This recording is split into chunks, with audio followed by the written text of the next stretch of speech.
सफलता को प्राप्त करती है। और इसलिए आने वाले 5 साल गरीबी के खिलाफ लड़ाई के निर्णायक वर्ष है और यह देश गरीबी के खिलाफ लड़ाई में विजयी होकर के रहेगा। ये पिछले 10 साल के अनुभव के आधार पर मैं बहुत विश्वास से कह सकता हूं।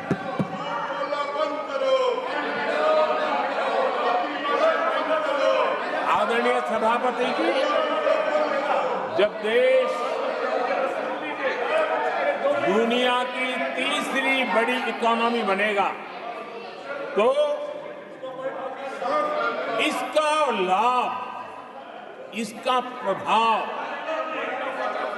जीवन के हर क्षेत्र पर पड़ने वाला है। विकास के विस्तार के अनेक अवसर उपलब्ध होने वाले हैं और इसलिए जब हम दुनिया की तीसरे नंबर की इकोनॉमी बनेंगे तब भारत के हर स्तर पर सकारात्मक प्रभाव तो होगा, लेकिन वैश्विक परिवेश में अभूतपूर्व प्रभाव पैदा होने वाला है।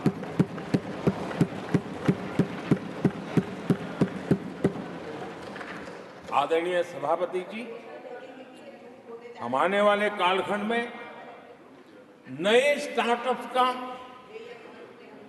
नई कंपनियों का वैश्विक उभार देख रहे हैं और मैं देख रहा हूं कि आने वाले कालखंड में हमारे टियर 2, टियर 3 सिटीज भी ग्रोथ इंजन की भूमिका में देश में बहुत बड़ा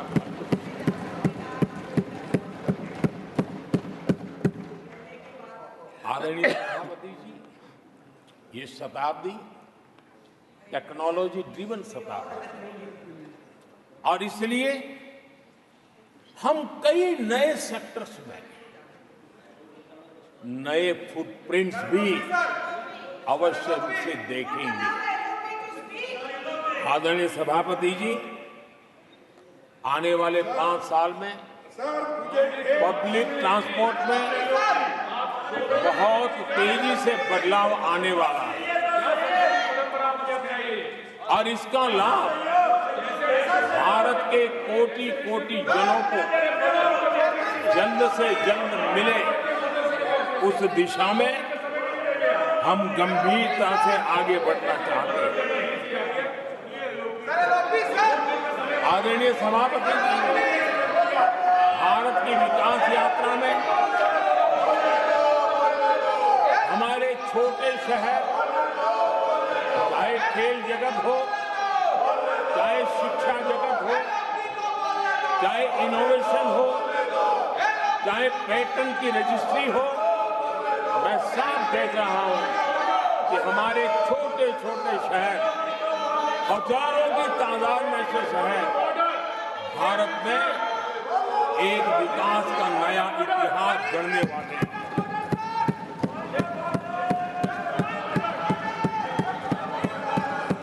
आदरणीय सभापति जी, मैंने पहले भी कहा है कि भारत के विकास यात्रा में 4 प्रमुख स्तंभ हैं। उसका सशक्तिकरण, उनको अवसर, ये बहुत बड़ी ताकत देने वाले हैं। आदरणीय सभापति जी, हमारे देश के किसान, हमारे देश के गरीब, हमारे देश के युवा और हमारे देश की नारी शक्ति, आदरणीय सभापति जी, हमने हमारी विकास यात्रा में हमारा जो फोकस है उसको हमने रेखांकित किया है। आदरणीय सभापति जी, यहाँ भी कई साथियों ने खेती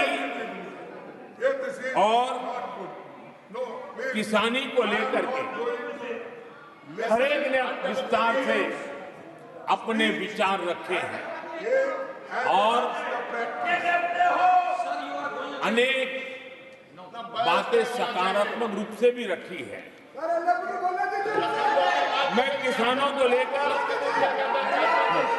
सभी सदस्यों को और उनकी भावनाओं का आदर करता हूं। बीते 10 वर्ष में हमारी खेती हर प्रकार से लाभकारी हो, किसान को लाभकारी हो, उस पर हमने हमारा ध्यान केंद्रित किया है। अनेक योजनाओं से उसको हमने ताकत देने का प्रयास किया है। चाहे फसल के लिए ऋण हो, लगातार नए बीज किसानों को उपलब्ध हो, आज की कीमत उचित हो और फसल बीमा का लाभ पहले की सारी मुसीबतें दूर कर देते किसानों को सरलता से उपलब्ध हो। चाहे एमएसपी पर खरीद की बात हो, हमने पुराने सारे रिकॉर्ड तोड़ करके किसानों को लाभ दिया। एक प्रकार से बीज से बाजार तक हमने किसानों के लिए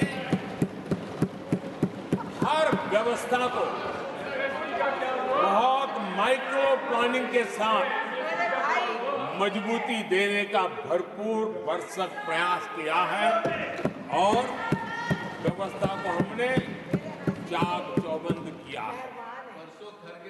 आदरणीय सभापति जी, पहले हमारे देश में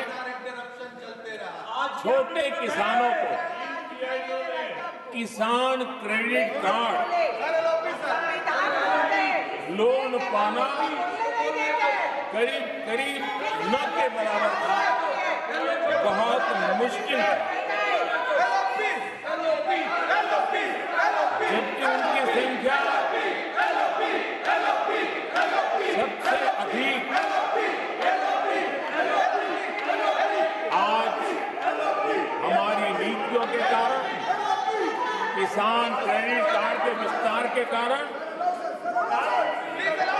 आदरणीय सभापति, हमने किसानी को एक व्यापक स्वरूप में देखा है और उस व्यापक स्वरूप में हमने किसान क्रेडिट कार्ड पशुपालकों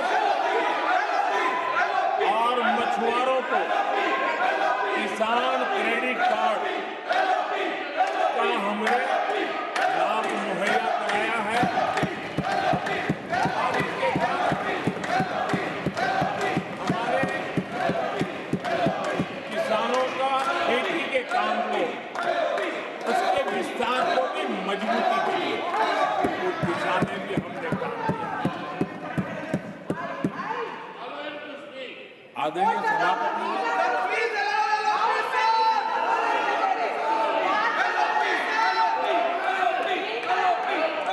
कांग्रेस के कार्यकाल में 10 साल में एक बार किसानों की कर्ज माफी की बहुत डोल पीटे गए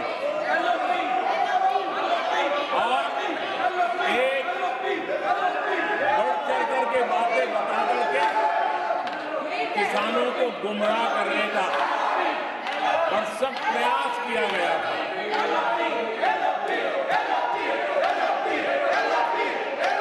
और 60,000 करोड़ की कर्ज माफी, उसका इतना हल्ला मचाया था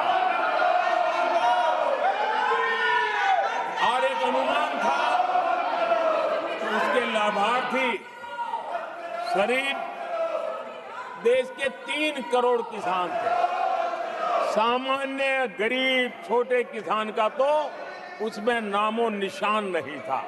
जिसको सबसे जरूरत थी इसकी उनकी योजना में कोई परवाह नहीं थी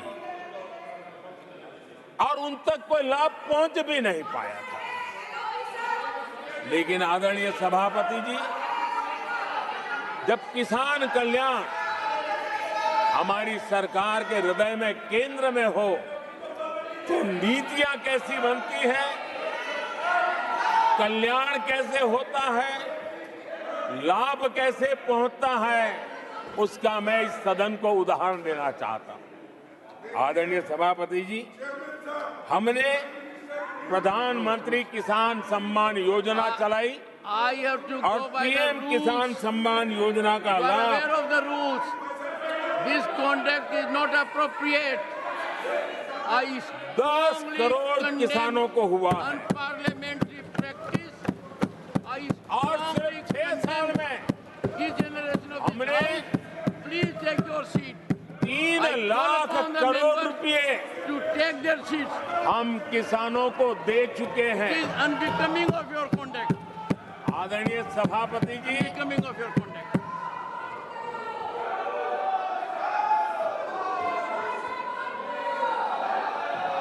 आदरणीय सभापति जी, देश देख रहा है झूठ फैलाने वालों की सत्य सुनने की ताकत भी नहीं होती।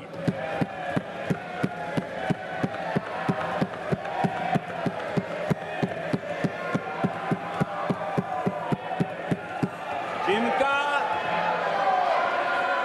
सत्य से मुकाबला करना, इसके लिए जिनके हौसले